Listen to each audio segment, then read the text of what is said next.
La fausse religion universelle et Astana. Le grand rêve du nouvel ordre mondial, la création d'une unique religion planétaire pour soi-disant mettre fin aux conflits religieux qui sévissent à travers le monde. Un rêve bien utopique que celui-là, surtout que ceux qui font des guerres au nom de leur Dieu n'ont aucunement le vrai Dieu en leur vie, mais un but politique et orgueilleux de domination du monde en se servant du fait religieux pour bien faire paraître leur but despotique et démoniaque. Le nouvel ordre mondial sait très bien que mettre sous leur domination le sentiment religieux des hommes leur donnera un pouvoir immense de contrôle sur les âmes. Leur but n'est aucunement de préparer une paix mondiale, but noble en soi, mais de préparer la religion dominatrice du temps de l'Antéchrist qui vient à grands pas. De nombreux écrits prophétiques crédibles annoncent cette fausse religion mondiale et à quoi on la reconnaîtra. Il y a des signes aujourd'hui qui nous permettent de la voir venir, et nous en survolerons quelques-uns dans cette vidéo. La ville d'Astana au Kazakhstan en est un bel exemple. De ce rêve diabolique des puissants de ce monde, leur but ultime étant l'égarement des âmes loin du chemin de Dieu, pour leur perdition éternelle. Premier signe, la franc-maçonnerie et ses symboles diaboliques, tout en honneur. La grande allée centrale, les deux tours nommées Jachin et Boaz, et le palais.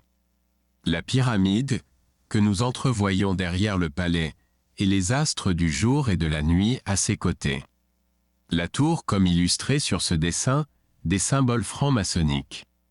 Et celle construite en cette ville, toujours dans le grand axe symbolique. Que nous voyons dans le grand axe sur cette image. Et le tout dans une vue d'ensemble. La tour centrale, l'allée, les deux tours piliers Jachin et Boaz, le palais et la pyramide des religions universelles.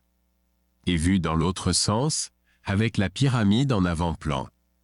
Derrière la tour, d'autres bâtiments symboliques se sont ajoutés, un autre palais, suivi d'une autre pyramide, mais celle-ci de forme conique, toujours dans ce grand axe maçonnique.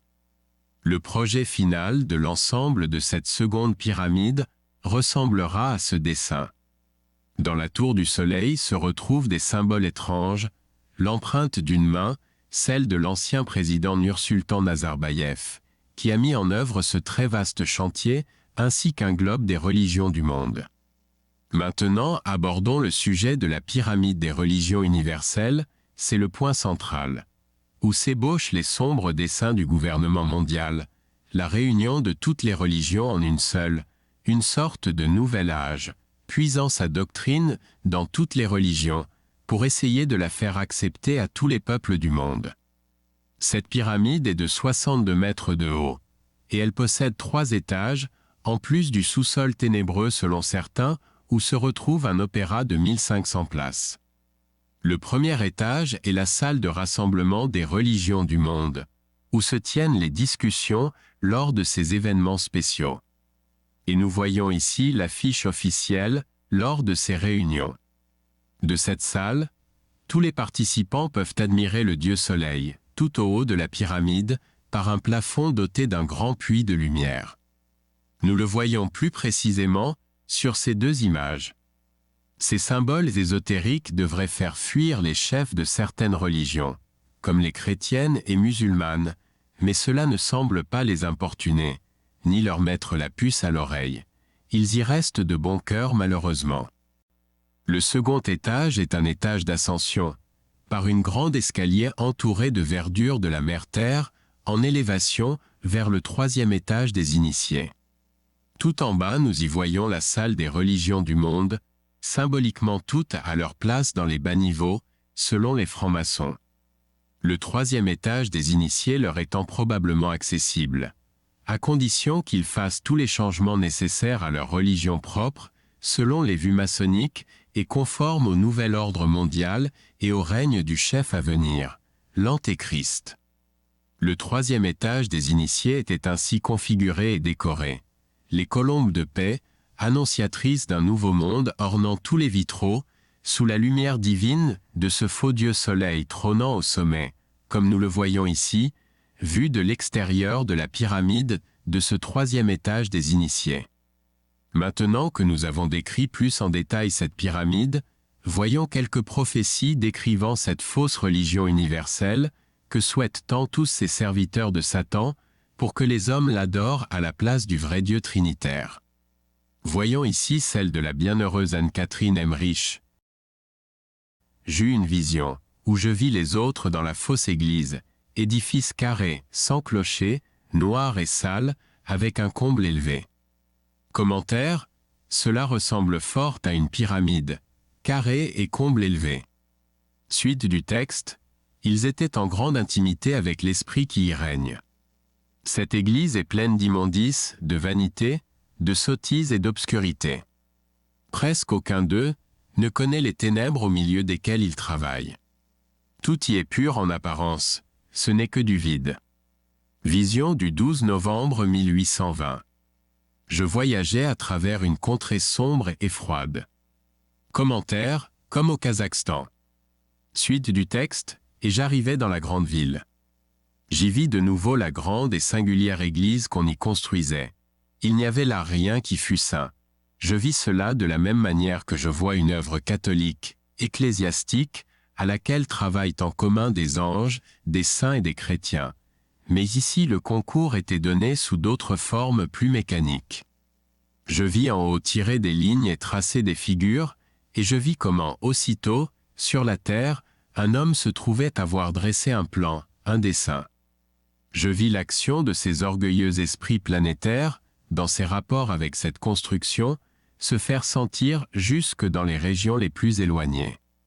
Je vis arriver à des distances immenses l'impulsion donnée pour la préparation de tout ce qui pouvait être nécessaire et utile à la construction et à l'existence de cette Église. J'y vis concourir toutes sortes de personnes et de choses, de doctrines et d'opinions.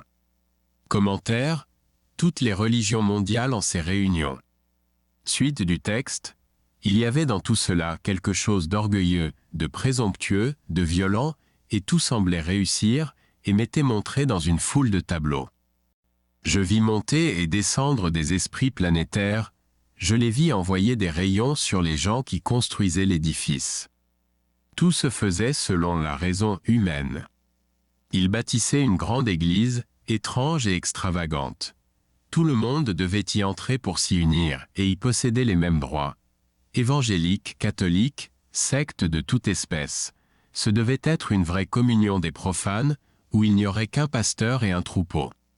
Il devait aussi y avoir un pape, élu vraisemblablement, mais qui ne posséderait rien et serait salarié.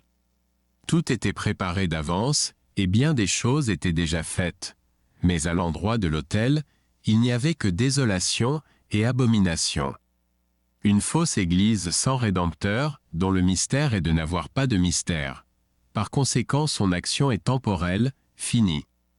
Elle est pleine d'orgueil et de présomption, et avec cela destructrice et conduisant au mal, avec toute espèce de beau dehors. Son danger est dans son innocence apparente. Ils veulent être un seul corps, en quelque autre chose que le Seigneur. Il s'est formé un corps, une communauté en dehors du corps de Jésus qui est l'Église. Une fausse Église sans rédempteur, dont le mystère est de n'avoir pas de mystère. Fin du texte. Que veut dire Asthana et origine du lieu? Asthana signifie place sainte. Asthana vient du mot perse asta, nh. Le lieu avant que cette ville existe se nommait Akmola, signifiant tombeau blanc, ou fosse blanche ou trou blanc. Étrange, cela me fait penser au terme dans la Bible sépulcre blanchi. Plus exactement cité ainsi en Matthieu chapitre 23, verset 27, « Malheur à vous, scribes et pharisiens hypocrites, qui ressemblaient à des sépulcres blanchis. Au dehors ils ont belle apparence, mais au dedans ils sont pleins d'ossements de mort et de toute pourriture. » Et aussi en Matthieu chapitre 23, verset 28, « Vous de même, au dehors vous offrez aux yeux des hommes l'apparence de juste, mais vos dedans vous êtes pleins d'hypocrisie et d'iniquité. » Un lieu lugubre et froid, comme l'a vu la bienheureuse Anne-Catherine Emmerich en son temps. Et un but machiavélique de travestir la sainte religion catholique, la pire ennemie de cette fausse Église. Toutes leurs manigances ont pour but ultime de faire cesser le divin sacrifice offert en chaque messe et d'abolir la Sainte Eucharistie. Toutes les religions devront en venir, selon leur plan, d'avoir comme seul Dieu Satan lui-même, et de son pape l'Antéchrist, chef de cette fausse Église, et aussi chef de la synagogue de Satan. Il sera leur Messie, ces faux juifs talmudistes, dignes héritiers des pharisiens.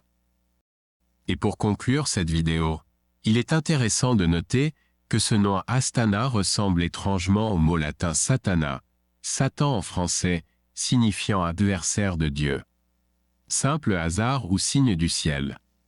Je vous laisse maintenant avec mes différents livres et les liens pour se les procurer, soit en scannant le code QR ou dans la description de cette vidéo.